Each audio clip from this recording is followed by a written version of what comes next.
Media మిత్రులకు నమస్కారం.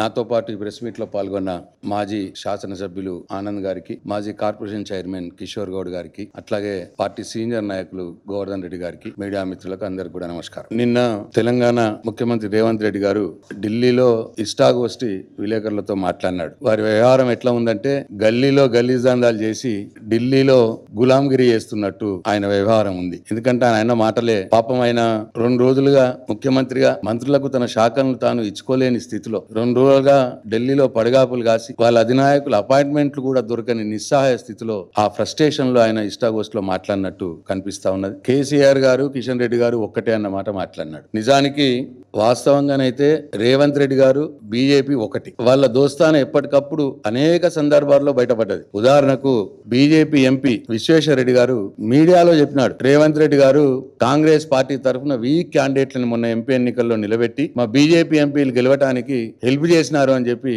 BJP MP Visweswara Reddy గారు స్వయంగా చెప్పినారు మీడియాలో. ఆయన చెప్పిన దాంట్లో వాస్తవం ఉంది నిజంగా. ఎందుకంటే మొన్నటి జరిగిన ఎంపీ ఎన్నికల్లో చూసుకుంటే మల్కాజ్గిరి పార్లమెంట్ బీజేపీ అభ్యర్థి ఈటల రాజేందర్ గారి మీద అసలు ఆ ఏరియాకు, ఆ ప్రాంతానికి సంబంధం లేనటువంటి సునీతా మహేందర్ రెడ్డి గారిని ఎక్కడి నుంచో తీసుకొచ్చి తద్వారా పరోక్షంగా బీజేపీ ఎంపీ ఈటల రాజేందర్ గారు గెలవటానికి సహాయపడ్డది రేవంత్ రెడ్డి. అట్లనే అది వేరే పార్టీల నుంచి తీసుకొచ్చి, మళ్ళీ వేరే పార్టీల నుంచి, వేరే ప్రాంతం నుంచి తీసుకొచ్చి ఈటల రాజేందర్ గారు బలమైన నాయకుడు. ఆయన ఎదురుగా బలహీన అంటే నా ఉద్దేశం ఆ ప్రాంతానికి సంబంధం లేని వ్యక్తిని తీసుకొచ్చి నిలబెట్టి ఆయనను గెలిపించడానికి దోహదపడ్డాడు రేవంత్ రెడ్డి. అట్లనే జీవన్ రెడ్డి గారిది కరీంనగర్ జిల్లా.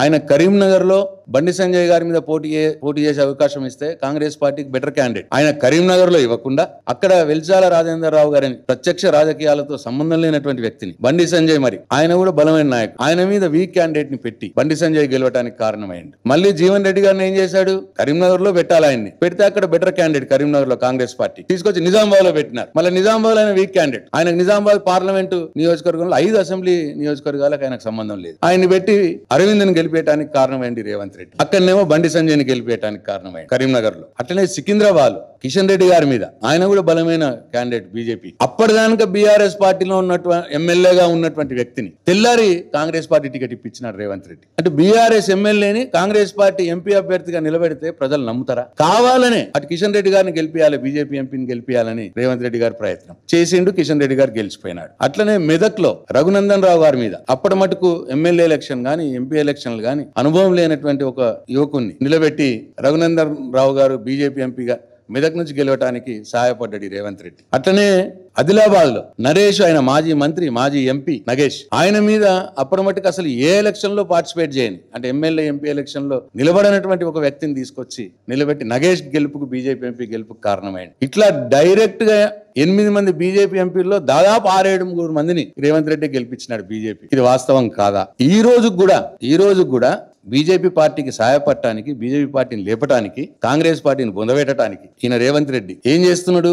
ఎక్కడైతే బీజేపీ ఎంపీలు గెలిచినారో అక్కడ మంత్రి పదవులు ఇవ్వట్లేదు. ఉదాహరణకు నిజామాబాద్ జిల్లా, అక్కడ బీజేపీ ఎంపీ అరవింద్, ఆ జిల్లాకి ఇప్పుడు మంత్రి పదవి లేదు. అట్లనే హైదరాబాద్ రంగారెడ్డిలో Kishan Reddy BJP MP, Etela Rajender BJP MP, Konda Vishweshwar Reddy BJP MP. Hyderabad Rangareddy జిల్లాలకు ప్రాతినిధ్యం లేదు, మంత్రి పదవులు లేవు. అట్లనే ఆదిలాబాద్ లో నగేష్ ఎంపీ, ఆ ఎంపీ నియోజకవర్గ 9 నియోజకవర్గాల 7 అసెంబ్లీ నియోజకవర్గాలకు సంబంధించిన ఒక్క మంత్రి కూడా లేడు. ఇట్లా ప్రత్యక్షంగా, డైరెక్ట్ గా ఇవాళ రేవంత్ రెడ్డి గారు బీజేపీ పార్టీకి సహాయపడుతున్నాడు. అట్లనే బీజేపీ కూడా రేవంత్ రెడ్డి గారికి సహాయపడతా ఉన్నది. అసలు రేవంత్ రెడ్డిని ఈగ వాళ్ళని ఇస్తలేరు బీజేపీ వాళ్ళు.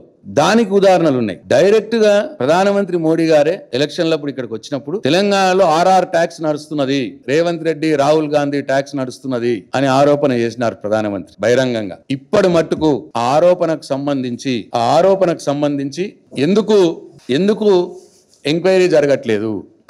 ఎందుకు మరి ప్రధానమంత్రి RR ట్యాక్స్ నడుస్తున్నది అని చెప్పినప్పుడు ఎందుకు ఈడీలు రావట్లేదు రేవంత్ రెడ్డి మీదకి? ఎందుకు సిబిఐ ఎంక్వైరీలు జరగట్లేదు రేవంత్ రెడ్డి మీద? మరి బీజేపీ రేవంత్ రెడ్డిని కాపాడుతున్నది అనటానికి నిదర్శనం ఇది కాదా? అట్లనే రేవంత్ రెడ్డి గారి మీద నోటుకు కేసు ఉన్నది, ఎటుపోయింది అది కేసు? ఎందుకు జాప్యం జరుగుతున్నది? బీజేపీ రేవంత్ రెడ్డిని కాపాడుతున్నది కాదా? అట్లనే ఢిల్లీకి పోయిన ప్రతిసారి రేవంత్ రెడ్డికి రాహుల్ గాంధీ అపాయింట్మెంట్ దొరకదు, కానీ మోడీ గారి అపాయింట్మెంట్ మాత్రం ఇమీడియట్ గా దొరుకుతుంది. రేవంత్ రెడ్డి గారి నాయకుడు, కాంగ్రెస్ పార్టీ నాయకుడు, కాంగ్రెస్ ముఖ్యమంత్రికి రాహుల్ గాంధీ వాళ్ళ పార్టీ నాయకుడు అపాయింట్మెంట్ దొరకదు, కానీ ప్రధానమంత్రి అపాయింట్మెంట్ మాత్రం 15 నిమిషాలనే దొరుకుతుంది పోంగానే. ఇది దేనికి సంకేతం? ఇకపోతే ఇవాళ బీజేపీ ఎంపీ అరవింద్ అంటాడు రేవంత్ రెడ్డి బీజేపీలోకి వస్తే ఆహ్వానిస్తామని అంటాడు. ఇగో ఇది అరవింద్ గారి స్టేట్మెంట్. రేవంత్ రెడ్డి బీజేపీలోకి వస్తే ఆహ్వానిస్తామన్న మాట మాట్లాడతాడు. ఇక బండి సంజయ్ గారు అయితే ఆయన రేవంత్ రెడ్డిని ఆయన మీద ఈగ వాళ్ళనియట్లేదు. రేవంత్ రెడ్డికి సజెషన్ ఇస్తాడు. రేవంత్ రెడ్డి జర జాగ్రత్త చూసుకో, మీ మంత్రులంతా కిందమే చేస్తాను, నీ ముఖ్యమంత్రి పదవి కాపాడుకో అన్న మాట మాట్లాడతాడు బహిరంగంగానే. ఓపెన్ ఇంకో మాట అన్నాడు ఆయన, మనం ఒకటే, కాంగ్రెస్ బీజేపీ ఒకటే, బీఆర్ఎస్ ని బుద్ధపెట్టాలి, మన ఇద్దరం ఒకటే అన్న మాట మాట్లాడతాడు. మనం తిట్టుకోవద్దు, మన ఇద్దరం రెండు పార్టీలను తిట్టుకోవద్దు అన్న మాట మాట్లాడతాడు బండి సంజయ్. ఇది దేనికి సంకేతం? అట్లనే ఇట్లా బీజేపీ రేవంత్ రెడ్డిని కాపాడుతుంది, రేవంత్ రెడ్డి బీజేపీ ఎంపీలు గెలవడానికి సాయం చేస్తాడు, బీజేపీ ఎంపీలు ఉన్న చోట మంత్రుల్ని పెట్టాడు. మరి ఇవన్నీ ఉదంతాలు చూస్తే ఏమర్థం అవుతున్నది? తెలంగాణ రాష్ట్రంలో రేవంత్ రెడ్డి బీజేపీ ఒకటే. ఇన్ని ఉదాహరణలు ఉన్నాయి. అట్లనే మొన్నటికి మొన్న ఈ ముఖ్యమంత్రి ఓపెన్ గా చెప్తా ఉన్నాడు, ఏమైనా వెనక ముందు కూడా ఆలోచిస్తలేడు. నేను బీజేపీ స్కూల్లో చదువుకున్నా అంటున్నాడు ఆయన. బీజేపీ స్కూల్లో చదువుకున్నా, టీడీపీ కాలేజీలో చదువుకున్నా అని ఇంకేదేదో మాట్లాడతాడు. అంటే ఇక టీడీపీ బీజేపీ అలయన్స్ పార్టీ ఇప్పుడు ఆ రెండు ఒకటే. అంటే ఈ దేనికి సంకేతం? హైదరాబాద్ అన్నాడు మొన్న ఎప్పుడో. ఈ హైదరాబాద్ అన్నది మోడీకి వినిపించిందో లేదో అని చెప్పి నిన్న ఢిల్లీలో కూడా మళ్ళీ అదే మాట మాట్లాడుతున్నాడు ముఖ్యమంత్రి రేవంత్ రెడ్డి గారు. మోడీ నేను ఒకటే స్కూల్లో చదువుకున్నాం అంటున్నాడు. నేను బీజేపీ స్కూల్లో చదువుకున్నా, కాలేజ్ ఏమో టీడీపీ, హైదరాబాద్ లో చెప్తే ఇన్నడో అని చెప్పి మళ్ళీ ఢిల్లీలో పోయి చెప్పి అంటే సిగ్నల్ ఇస్తున్నాడు అన్నట్ట మోడీ గారికి. నేనే సిగ్నల్ ఇస్తున్నాడు. కాంగ్రెస్ పార్టీ జాగ్రత్త సుమా, ఎన్నడో ఒకరోజు మిమ్మల్ని మొత్తం ముంచేసి పోతాడు. కాంగ్రెస్ పార్టీకి సూచన చేస్తా ఉన్నా, రేవంత్ రెడ్డి నమ్మకాన్ని ఓపెన్ గా చెప్తున్నాడు. నేను ఢిల్లీలో కూడా చెప్పొచ్చిండు. ఢిల్లీలో మీడియా ఉంటది కదా, ఢిల్లీ పేపర్లలో వస్తే ప్రధానమంత్రి గారు చూస్తారని చెప్పి. ఇట్లా వీళ్ళిద్దరు రేవంత్ రెడ్డి బీజేపీ ఒకటై ఇవాళ ఇంకా ఏదో మాట్లాడి డైవర్షన్ పాలిటిక్స్ చేయాలనే ప్రయత్నం చేస్తా ఉన్నాడు. అట్లనే ఇంకో మాట, తెలంగాణకు శత్రువు ఎవరు? తెలంగాణకు శత్రువు కేసీఆర్. ప్రాణం అడ్డం పెట్టి తెలంగాణ కోసం కొట్లాడుతున్న సందర్భంలో తెలంగాణ ఉద్యమకారుల మీద తుపాకీ ఎక్కుపెట్టిన రైఫిల్ రెడ్డి నువ్వు కాదా? నువ్వు తెలంగాణ శత్రువి. నిన్నటికి మొన్న ఏపీ గోదావరి నీళ్ళని తీసుకుపోతా ఉంటే కళ్ళప్పగించి అప్పగించి చూస్తూ తెలంగాణకు నష్టం చేస్తున్న నువ్వు తెలంగాణ శత్రువు కాదా? తెలంగాణ తలసరి ఆదాయం కేసీఆర్ గారి 10 సంవత్సరాల అద్భుతమైన పరిపాలనలో ఎక్కడో ఉన్న తెలంగాణని ఈ దేశంలో నంబర్ 1 రాష్ట్రంగా తెలంగాణను తీసుకపోతే, తెలంగాణ తలసరి ఆదాయాన్ని దేశంలో నంబర్ 1 గా నిలబెడితే, నువ్వు వచ్చిన 18 నెలల కాలంలో నీ దరిద్రపు పాలనతో ఇవాళ తెలంగాణ తలసరి ఆదాయం 4వ స్థానానికి దిగజారిపోయింది. తెలంగాణ జిఎస్డిపి గ్రోత్ 3వ స్థానంలో ఉంటే ఈ దేశంలో కేసీఆర్ హయాంలో ఇవాళ 11వ స్థానానికి దిగజారిపోయింది. తెలంగాణ తలసరి ఆదాయంలో జిఎస్డిపి గ్రోత్ లో కిందికి దిగజార్చిన నువ్వు తెలంగాణ శత్రువు రేవంత్ రెడ్డి కాదా? ఒకసారి తెలంగాణ సమాజం ఆలోచించాలి. తెలంగాణ అప్పుల పాలైంది అని చెప్పి ప్రపంచం ముందు తెలంగాణ పరువు తీస్తున్నావు. తెలంగాణ ముఖ్యమంత్రిని చూస్తే దొంగను చూసినట్టు చూస్తున్నారు అని తెలంగాణ పరువు తీసినావు. తెలంగాణ పరువు తీస్తున్నటువంటి మీరు తెలంగాణ మొదటి శత్రువు రేవంత్ రెడ్డి గారు. ఇవాళ కేసీఆర్ తెలంగాణ ఆత్మ. మొన్న పార్లమెంట్ ఎన్నికల్లో తెలంగాణలో ఉన్న దేవుళ్ళందరి మీద ఒట్లు పెట్టి రుణమాఫీ చేస్తా అని నమ్మించి తెలంగాణ ప్రజలు నమ్మించి మోసం చేసి కాంగ్రెస్ పార్టీ 8 ఎంపీ స్థానాలు గెలుచుకున్నది. బీజేపీ అక్షంతల నాటకం ఆడి బీజేపీ 8 స్థానాలు గెలుచుకున్నది. కాంగ్రెస్ 8, బీజేపీ 8 వల్ల ఎంపీ స్థానాలు 8 + 8 16 కావాలి. కానీ తెలంగాణకు నిధులు తెచ్చుట్లో 0 అయిపోయింది. నా కాంగ్రెస్ ఎంపీలు కొట్లాడారు, నా బీజేపీ ఎంపీలకు అడిగే దమ్ము లేదు. ఇద్దరు కలిసి తెలంగాణకు నష్టం చేస్తా ఉన్నారు. ఒక్క పైసా అదనంగా ఒక్క పైసా కూడా తెలంగాణ రాష్ట్రానికి రాలే. 8 మంది కాంగ్రెస్ ఎంపీలు, 8 మంది బీజేపీ ఎంపీలు ఇద్దరు కూడా ఉండి తెలంగాణ రాష్ట్రానికి ₹1 తీసుకురానటువంటి మీరు తెలంగాణ శత్రువులు. కాంగ్రెస్ బీజేపీ పార్టీలు తెలంగాణకు శత్రువులు. అదే పక్క రాష్ట్రంలో టీడీపీ వాళ్ళ ఎంపీల ఆ ప్రజలు టీడీపీని గెలిపిస్తే ఆ ఎంపీల బలంతో ఇవాళ వాళ్ళు ఎన్ని తెచ్చుకుంటున్నారు? టీడీపీ ఆంధ్రప్రదేశ్ వాళ్ళ అమరావతి నిర్మాణానికి 10,000 కోట్లు తెచ్చుకున్నారు. అట్లనే పోలవరం ప్రాజెక్టుకు 12,000 కోట్లు ఈ మధ్యలోనే. అట్లనే వైజాగ్ స్టీల్ ప్లాంట్ పునరుద్ధరణకు 11,000 కోట్లు. బనకచర్ల ప్రాజెక్టు నేషనల్ ప్రాజెక్ట్ గా అనౌన్స్ చేయించుకున్నారు. నిధుల వరద ఇవాళ ఆంధ్రప్రదేశ్ రాష్ట్రానికి చంద్రబాబు నాయుడు తీసుకుపోతా ఉన్నాడు. కానీ 8 మంది కాంగ్రెస్ ఎంపీలు, 8 మంది బీజేపీ ఎంపీలు ఉన్న తెలంగాణ రాష్ట్రానికి ₹1 అదనంగా రావట్లేదు. ఎవరు తెలంగాణకు శత్రువులు? మీరు కాదా? మీ కాంగ్రెస్ బీజేపీ పార్టీలు కాదా? కేసీఆర్ తెలంగాణ ఆత్మ.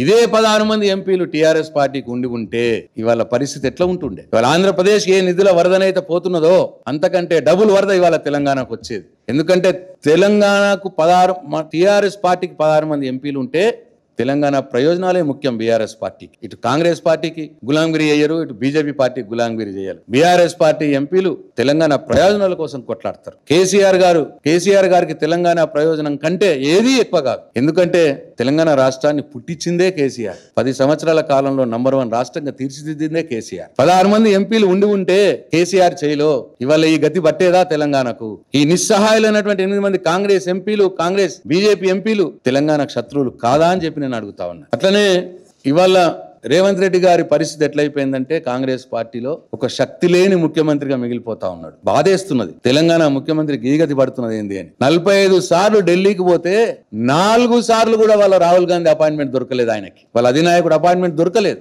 తెలంగాణ ముఖ్యమంత్రి బతుకు ఇట్లున్నది. కాంగ్రెస్ పార్టీలో ఎమ్మెల్సీల నిర్ణయం తెలంగాణలో జరగదు, మంత్రుల నిర్ణయం తెలంగాణలో జరగదు, చివరికి మంత్రుల శాఖలు కేటాయింపు కూడా తెలంగాణలో జరగదు. ముఖ్యమంత్రి పోయి ఢిల్లీకి పోయి 2 రోజులు పడగాపులు కాయాలి, అయినా వాళ్ళ అధినాయకుడు అపాయింట్మెంట్ దొరకదు. వాళ్ళ ఆ పార్టీ సెక్రటరీలు చిట్టీలు రాసిస్తారు. ఓ చిట్టి రాసిచ్చి ముఖ్యమంత్రి ముఖాన కొడతారు.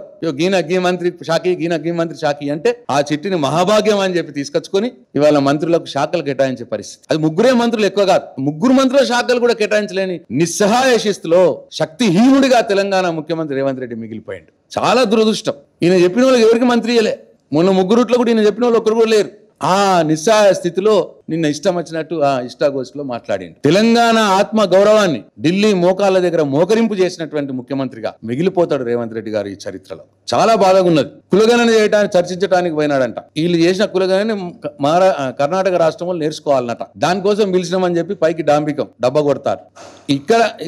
ఇక్కడ జరిగిన కులగణనే అట్టర్ ఫ్లాఫ్. 80% మంది ప్రజలు తెలంగాణ రాష్ట్రంలో కులగణనలో పాల్గొనలే. ఊరికేదో వచ్చిరంటే వచ్చిర్రు, వాళ్ళు ఇదేదో చెప్పిరంటే చెప్పిర్రు, రాసుకున్నారు, పోయినరు. ఎవ్వరు కూడా ఏ వివరాలు నువ్వు ఇష్టం వచ్చినట్టు సొంత వివరాలు, పర్సనల్ వివరాలు కూడా అడిగి కులగణన పెడితే ఎవరు పాల్గొంటారు? Fail, utter flop. దానికంటే డాంబికాలు కొట్టుకొని ఇక కర్ణాటక నేర్చుకోవాలన్నట్టు ఈయన కులగణన చూసి. ఇంకో మాట అన్నాడు, కాళేశ్వరం మీద 2-3 రోజులల్లా మాట్లాడతాడట అన్ని విషయాలు. ఇన్ని రోజులు ఏమైంది మరి నీకు అంటే ఇక మళ్ళా అబద్ధాలతోటి ఒక ప్రజెంటేషన్ తయారు చేయాలి, నోటికి వచ్చినట్టు వాగాలి.